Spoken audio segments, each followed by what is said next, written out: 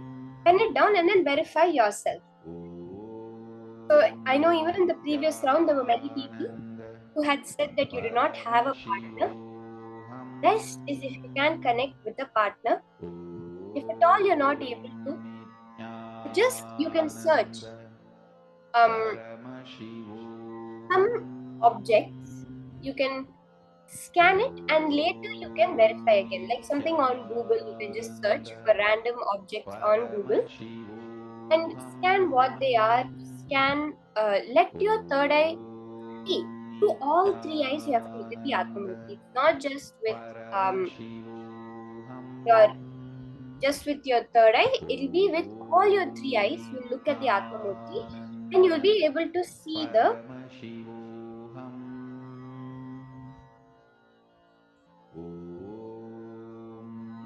objects. You'll be able to see the details very clearly in golden letters. It will be like a description, like how if you Google and read a description, how it looks. Exactly like that. Exactly like that, you'll be able to see the description. Like you'll see the letters coming like this object is from in different ways, very clearly, like a full, like you're reading out. Understand again and again. It's you are just reading it out. That's all you do during the power manifestation. Now also, when when you're doing the Akashic reading cover about a certain object, the history, the details of that object, you're just going to read out whatever Paramashiva shows you, Atmamurti, whatever Kalabhairava is revealing to you. So even if you're not seeing anything, wait, connect back to Paramashiva and look. Again and again, look back till you see the golden letters on screen. Paramashivoham